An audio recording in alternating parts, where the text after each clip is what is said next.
को देखते हुए और बच्चों में सीखने के स्तर को प्राप्त करने के लिए सीबीएसई ने अपने सिलेबस में 30% की कटौती की है। सिलेबस में 30% कटौती का फैसला छात्रों के तनाव को दूर करने के मकसद से लिया गया है, लेकिन सीबीएसई पाठ्यक्रम से कुछ विषयों को हटाने के बारे में भ्रम फैलाया जा रहा है। कुछ खास विषयों को चुनकर सनसनी फैलाने की कोशिश की जा रही है, जिसमें कोई सच्चाई नहीं है। क्या शिक्षा को राजनीति से दूर नहीं रखना चाहिए? इसी पर आधारित है हमारा आज का ये खास कार्यक्रम। तो फिर शुरुआत करते हैं।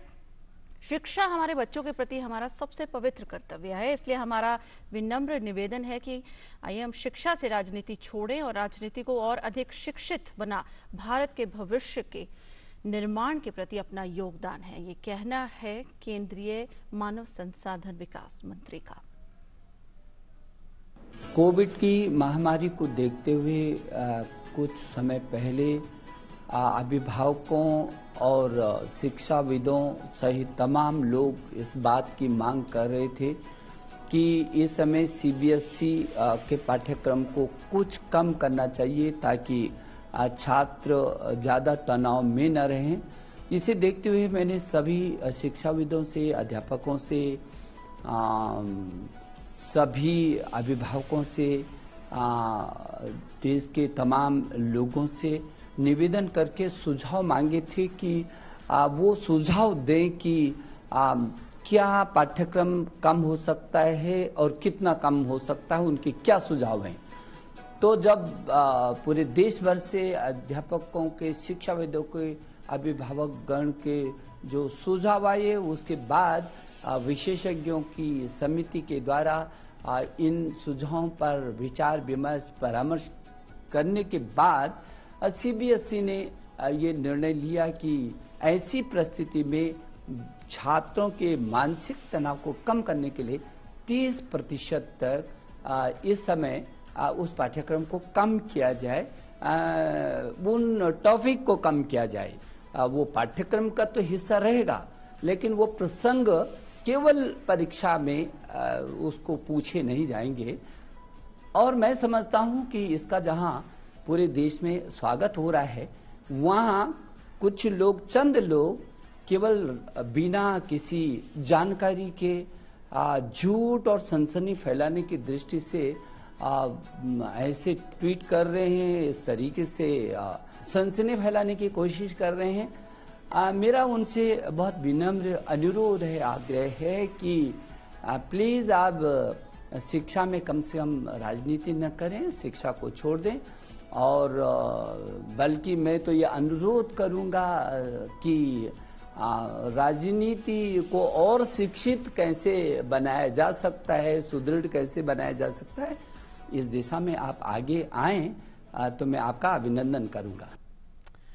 तो आइए एक बार फिर नजर डालते हैं कि इस अहम फैसले के क्या अहम बिंदु हैं, जिन पर अभी खुद केंद्रीय मंत्री सबसे बात कर रहे थे। छात्रों के हित में ये सिलेबस में ये कटौती की गई है। सीबीएसई सिलेबस में कमी के मुद्दे पर झूठ और सनसनी कुछ लोग फैला रहे हैं और सिलेबस को 30% कम करने का एकमात्र उद्देश्य छात्रों के ऊपर से तनाव और बोझ को कम करना है। और इस हटाए गए कुछ टॉपिक्स को लेकर गलत अर्थ निकालना उचित नहीं है। सभी विषयों में ही कुछ ना कुछ कटौती की गई है।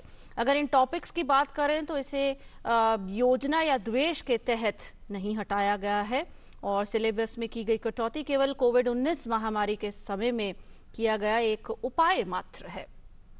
ये निर्णय जानकारों और शिक्षाविदों की सलाह और सुझावों और उनकी चर्चा के बाद आया है और खुद केंद्रीय मंत्री का कहना है कि वो शिक्षा को राजनीति से अलग रखें और अपनी राजनीति को और शिक्षित बनाएं। और इस पर और विस्तार से बात करने के लिए हमारे संवाददाता निशांत सौरभ हमारे साथ जुड़ गए। निशांत, एक अहम फैसला लिया गया देश भर के बच्चों के हित को ध्यान में रखते हुए, लेकिन कुछ लोग इसको किसी और तरीके से लेकर आगे बढ़ रहे हैं।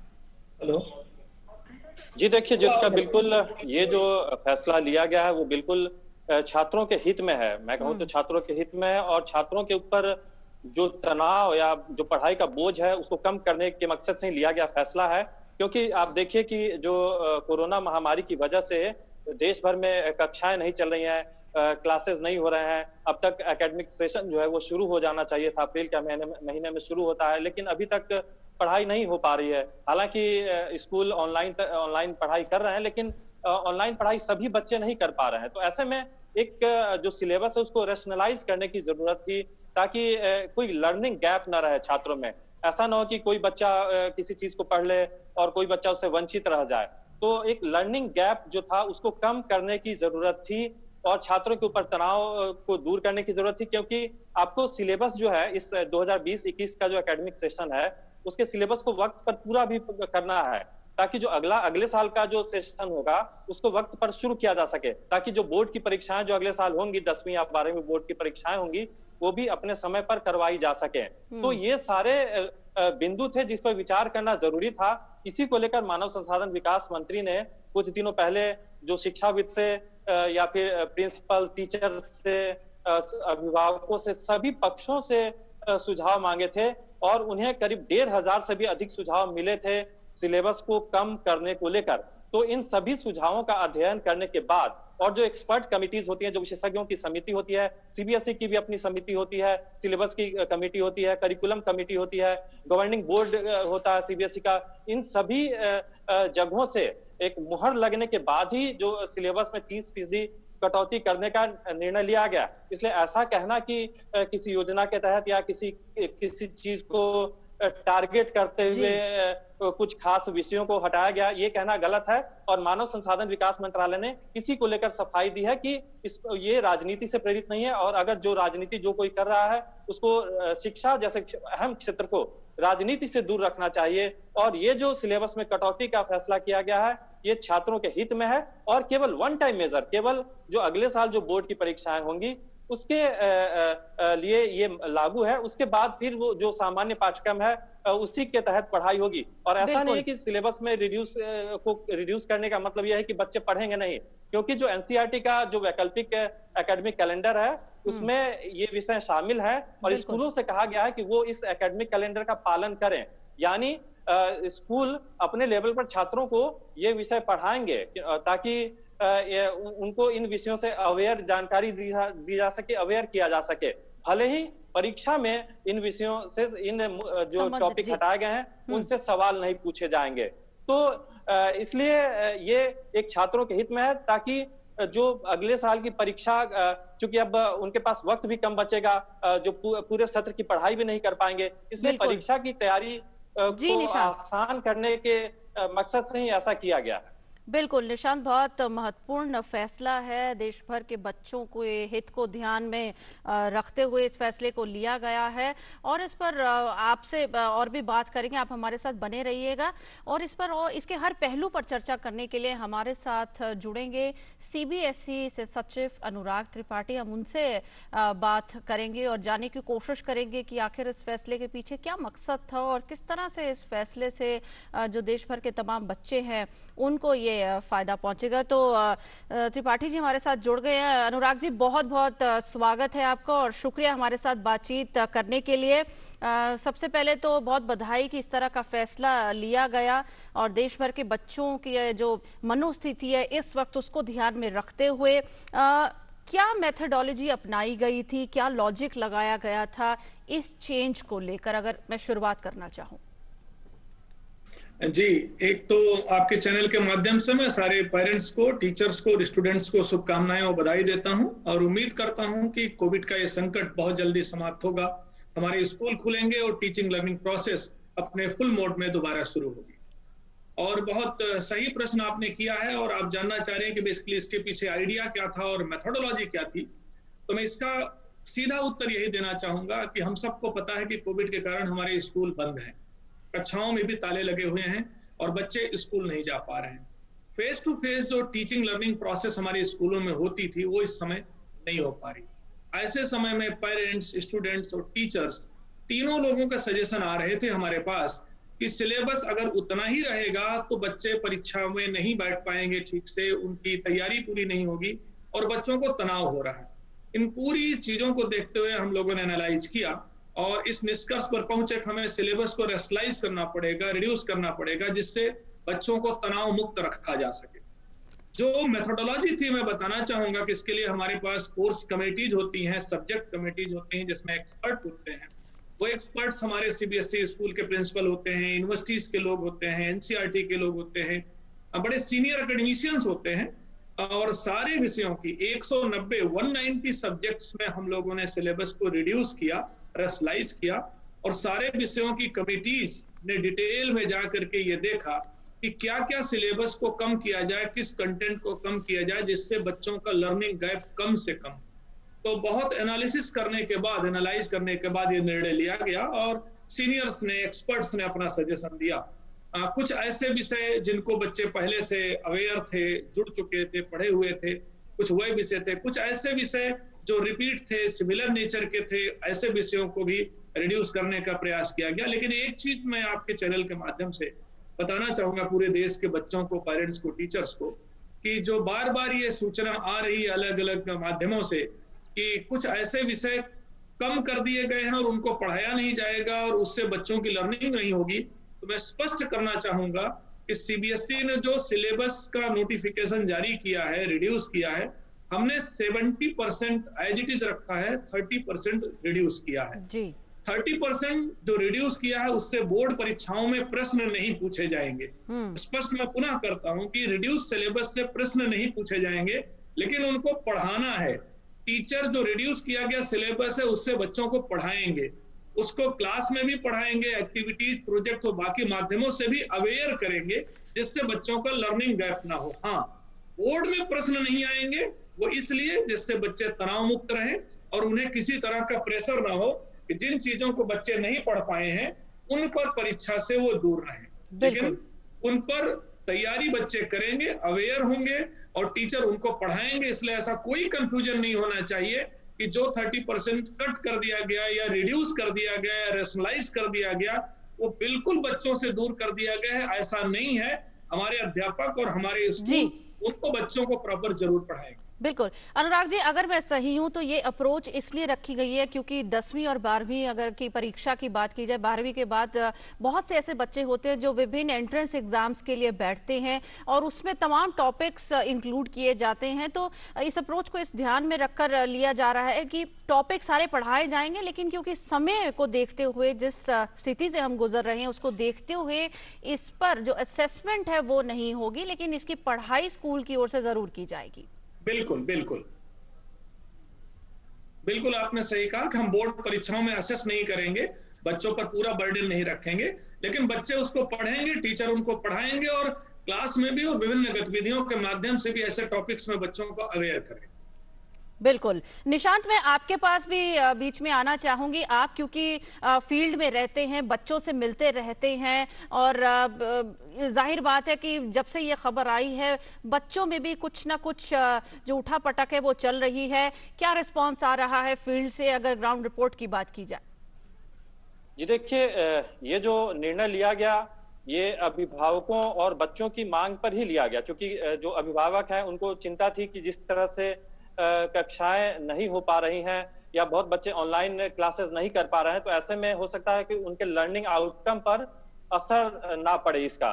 और इसी चिंता के तहत ही उन लोगों ने मांग की थी, मंत्रालय एचआरडी मिनिस्ट्री से भी कहा था कि कोई ऐसा मैकेनिज्म तैयार किया जाए कि सिलेबस को कम किया जाए, पढ़ाई का बोझ कम किया जाए, ताकि जो अगले सत्र के लिए या जो अगले वर्ष एग्जाम में अपियर होने जा रहे हैं छात्र, उन पे किसी तरह का प्रतिकूल असर ना पड़े। क्योंकि जो बचे हुए महीने हैं उन महीनों में ही पूरे सिलेबस को कवर कर पाना निश्चित तौर पर काफी मुश्किल है, और अगर पूरे सिलेबस को कवर भी किया जाए तो वो एकेडमिक सेशन डिले होगा और उससे ये होगा कि जो अगले साल जो नेक्स्ट एकेडमिक सेशन होगा उसकी शुरुआत में भी उसमें भी डिले होगा। तो इन सब चीजों को के मद्देनजर निर्णय लिया गया। और एक चीज और मैं बताना चाहूंगा कि जो हमारे सीबीएसई के कुछ ऑफिशियल से बात हुई थी कि जो सिलेबस में कटौती की गई है, तो उसके बारे में उन्होंने कहा कि देखिए जो टॉपिक कम किए गए हैं उनमें से बहुत सारे ऐसे टॉपिक्स थे जो कि बच्चे पिछली कक्षाओं में पढ़ चुके हैं, या फिर कुछ टॉपिक ऐसे हैं जो कि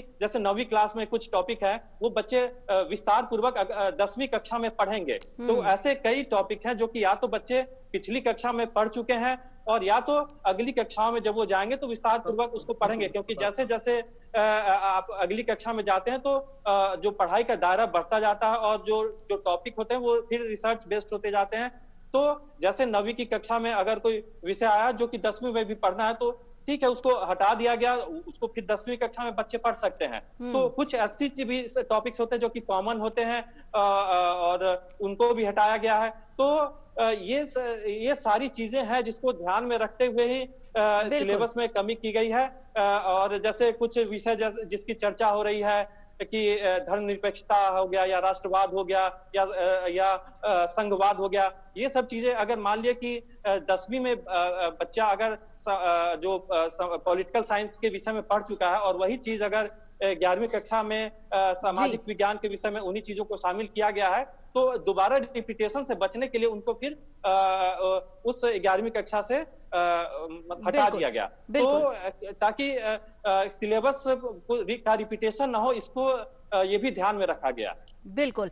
तो कोविड की इस तरह की स्थिति से हम जो गुजर रहे हैं, स्कूल्स बंद है और बच्चों की सेहत को ध्यान में रखते हुए इस तरह के फैसले लेने पड़ रहे हैं। निशांत, आपके पास वापस लौटूंगी।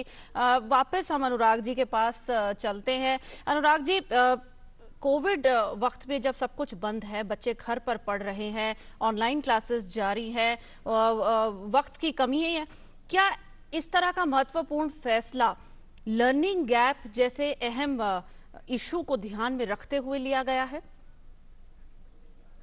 जी, ये बहुत ही जायज प्रश्न आपने किया है और मैं इसका उत्तर पूरे बच्चों को भी और पेरेंट्स को, टीचर्स को भी देना चाहूंगा कि चूंकि स्कूल बंद है, लॉकडाउन है, तो रेगुलर क्लासेस नहीं चल पा रही हैं और हम मान के चल रहे हैं कि कुछ ऐसे बच्चे भी हैं जो ऑनलाइन क्लासेस नहीं अटेंड कर पा रहे हैं।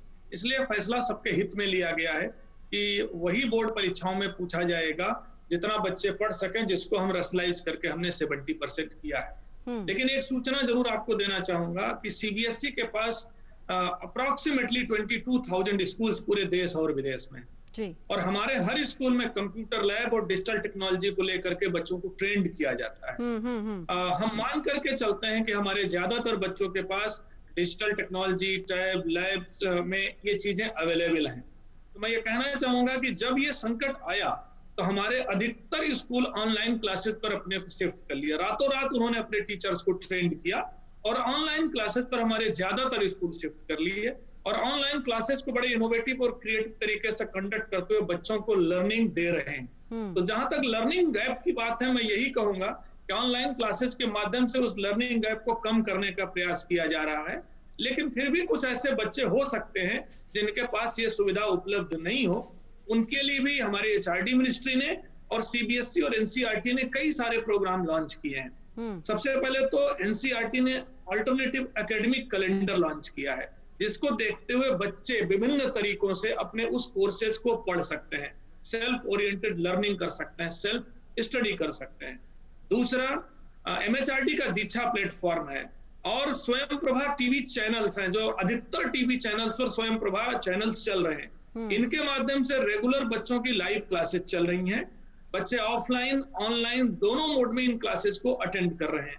तो प्रयास हम लोग पूरा कर रहे हैं कि जो बच्चा डिजिटल टेक्नोलॉजी से दूर है उसको भी किसी न किसी माध्यम से, चाहे वो स्वयं प्रभा चैनल के टीवी चैनल के माध्यम से या रेडियो के माध्यम से या व्हाट्सएप पर जो टीचर लेसन प्लान दे रहे हैं उनके माध्यम से या बहुत सारे बच्चों को वर्कशीट भी भेजी जा रही है घर पर, उनके माध्यम से बच्चे पढ़ते रहें जिससे समय का नुकसान ना हो। तो मैं पुनः कहना चाहूंगा कि लर्निंग गैप को कम से कम करने का प्रयास हमारे स्कूल, हमारे टीचर्स कर रहे हैं और उसका एक बड़ा माध्यम डिजिटल टेक्नोलॉजी या ऑनलाइन क्लासेज हैं जिनको ज्यादातर स्कूल अपना रहे हैं। बिल्कुल अनुराग जी, मैं टीचर्स की आपने बात की है उस पर भी बात करूंगी, लेकिन उससे पहले कहते हैं कि हालात के आधार पर ही जिंदगी आगे बढ़ती है, हम बदलाव की ओर भी बढ़ते हैं। अब जिस तरह के हालात हैं हमें अपने सिस्टम में भी बदलाव लाने की ज़रूरत है और उसी को चलते इस तरह का फैसला आया है। अगर इमोशनल और मेंटल हेल्थ की भी बात की जाए बच्चों की, वो इस वक्त बहुत मायने रखती है, बहुत ज़रूरी है, जिसका ध्यान रखना हर टीचर की जिम्मेदारी है, हर पेरेंट्स की जिम्मेदारी है। इसको देखते हुए किस तरह से आप एक महत्वपूर्ण रोल प्ले कर रहे हैं?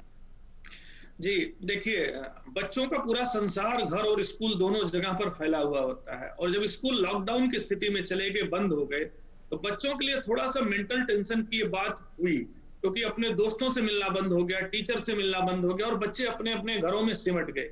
इससे मंत्रालय भी, सीबीएसई, हम दोनों लोग अवेयर थे। इसको लेकर के हम लोगों ने काउंसलिंग की अपनी डिफरेंट सेपरेट लाइन शुरू की। तो सीबीएसई के पास काउंसलिंग लाइंस हैं, जिसमें बच्चे कॉल करते हैं, पेरेंट्स कॉल करते हैं, टीचर कॉल करते हैं, और रेगुलर हम उन पर बच्चों को काउंसिल करते हैं, ट्रेंड करते हैं, और उनके मानसिक रूप से उन्हें सपोर्ट करने का प्रयास करते हैं।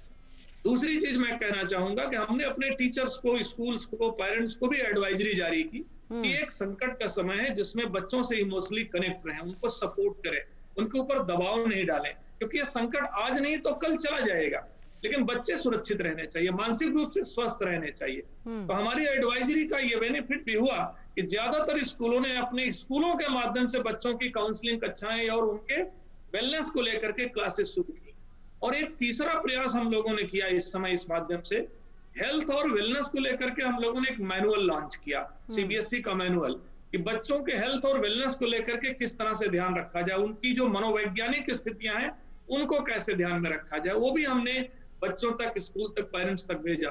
तो बिल्कुल सही आपने कहा कि यह समय ऐसा है जब बच्चे मानसिक तनाव के दौर से गुजर सकते हैं, क्योंकि घर में ऑलमोस्ट बंद है, लेकिन तमाम सारे प्रयासों से, पेरेंट के सहयोग से, टीचर की काउंसलिंग से ऐसी स्थिति ऑलमोस्ट अब नहीं है, और हमारे बच्चे अपने घर में ही स्कूल का वातावरण बनाते हुए लर्निंग को पूरा कर रहे हैं, और घर को ही उन्होंने कार्यशाला बना लिया। हमें खुशी है कहते हुए कि अब स्कूल का रोल घर तक एक्सटेंड हो गया है, पहुंच गया है, और जब घर स्कूल के रूप में कन्वर्ट हो गए हैं, तो शिक्षा को लेकर के बहुत बड़ी चिंता अब नहीं रह जाती। बिल्कुल अनुराग जी, बहुत महत्वपूर्ण बात। लेकिन अगला सवाल आता है, बहुत सारे ऐसे सब्जेक्ट्स हैं, हम सबने पढ़े हैं, कि जिनमें थियोरी तो हम पढ़ रहे हैं और वो ऑनलाइन क्लासेस के जरिए हम सारी जानकारी ले रहे हैं और टीचर्स इस पे जुटे हुए हैं, लेकिन प्रैक्टिकल्स को लेकर, क्योंकि जिस काम को प्रैक्टिकली हम जब तक करें नहीं, तो कहते हैं ना कि वो जल्दी जल्दी पल्ले पड़ता नहीं है, हर काम को अपने हाथ से करना बहुत जरूरी होता है। इसको लेकर के क्या अप्रोच है? देखिए, प्रैक्टिकल्स को लेकर के हमारे स्कूलों से, पेरेंट्स से, बच्चों से, टीचर्स से सुझाव आ रहे हैं कि ऑनलाइन क्लासेस तो कंडक्ट अच्छे से हो रही हैं, और बच्चे प्रोजेक्ट, एक्टिविटी और तमाम सारे माध्यमों से क्रिएटिव तरीके से सीख रहे हैं, कॉम्पिटेंसी भी बिल्डअप कर रहे हैं और स्किल्ड भी हो रहे हैं। लेकिन एक प्रश्न उठ रहा है कि प्रैक्टिकल सिर्फ स्कूल की लैब में हो सकते हैं, और स्कूल बंद है, तो बच्चों को प्रैक्टिकल कैसे कराया जाए, क्योंकि प्रैक्टिकल करके ही बच्चे एप्लीकेशन से जुड़ते हैं, और जो पढ़ रहे हैं उसका उपयोग वो जीवन में और बाकी चीजों में प्रयोग करके सीखते हैं। मैं आपको बताना चाहूंगा, हम लोगों ने इस विषय में अपनी एडवाइजरी भी जारी की, और स्कूलों को हमने सूचित भी किया कि इस समय में जो उनके बच्चों के प्रैक्टिकल्स हैं, टीचर उन प्रैक्टिकल को बच्चों के घर से रिलेट करें। हम देखते हैं कि हमारा घर, हमारे आसपास का प्राकृतिक वातावरण और हमारी किचन किसी लैब से कम नहीं होते हैं। तो हम लोगों ने एडवाइस किया प्रिंसिपल को, टीचर्स को, पेरेंट्स को भी, कि जो उनके बायोलॉजी के प्रैक्टिकल्स हैं, जो उनके फिजिक्स, केमिस्ट्री, साइंस के प्रैक्टिकल्स हैं, मैथ के जो प्रैक्टिकल्स हैं, उनके कॉन्सेप्ट को थोड़ा सा मॉडिफाई करते हुए बच्चों के घर से जोड़ें, किचन से जोड़ें, वातावरण से जोड़ें। तो आप देखेंगे कि हमारी किचन बहुत बड़ी लैब की तरह होती है, और बच्चे अगर किचन को, घर को, आसपास के वातावरण को, उन चीजों में तमाम सारी रिसर्च की, एप्लीकेशन की, प्रैक्टिकल की गतिविधियां करेंगे, तो शायद प्रैक्टिकल को लेकर के आने वाला प्रश्न कम हो जाएगा। साथ ही हमने ये भी एडवाइस किया है कि आजकल ऑनलाइन माध्यम में डिजिटल लैब्स अवेलेबल हैं, ओ लैब्स अवेलेबल हैं, ई लैब्स अवेलेबल हैं, सिमुलेशन पद्धतियों के थ्रू बहुत सारी प्रैक्टिकल की चीजें हम देश और दुनिया में देखते हैं। हमने अपने स्कूलों को ये भी इन्फॉर्म किया है और उनसे रिक्वेस्ट की है, एडवाइजरी की है कि वो अपने बच्चों को ऐसे ओ लैब और ई लैब से भी कनेक्ट करने का प्रयास करें, जिससे बच्चों का ये समय बचे और जो कुछ वो पढ़ रहे हैं उनको प्रयोग करके देख सके और जीवन में उतार सके। बिल्कुल अनुराग जी, बहुत संक्षेप में क्या मैसेज आप बच्चों को भी देना चाहेंगे इस असाधारण स्थिति में, जिस तरह से पढ़ाई वो कर रहे हैं घर पर बैठकर, जैसे कि आपने कहा कि स्कूल का वातावरण इस वक्त उन्हें नहीं मिल रहा, साथ ही साथ अभिभावकों को भी आप क्या कहना चाहेंगे बहुत संक्षेप में? जी देखिए, मैं यही संदेश दूंगा कि शिक्षा एकमात्र उपाय है देश की तकदीर को बदलने का, और शिक्षा ही एकमात्र टूल है जिससे हम देश में क्रांति ला सकते हैं, अपनी आर्थिक, सामाजिक, सांस्कृतिक व्यवस्थाओं को दुरुस्त कर सकते हैं और एक लंबा जंप ले सकते हैं। शिक्षा ही एकमात्र माध्यम है जिससे हमारे देश के नौनिहाल और हमारे देश के नागरिक आगे तैयार होते हैं। मैं पेरेंट्स से, टीचर से, प्रिंसिपल से, पूरे स्टेक होल्डर से ये निवेदन करूंगा, एक्सपेक्ट करूंगा कि शिक्षा को वो जागृति की तरह, क्रांति की तरह लें और ये मान करके चलें कि अगर उनका बच्चा शिक्षित होगा, स्किल्ड होगा, कॉम्पिटेंसी बेस्ड होगा, ट्रेंड होगा, वो बच्चा जिस स्थिति में उससे 1000 गुना ज्यादा उसकी कैपेसिटी बढ़ जाएगी।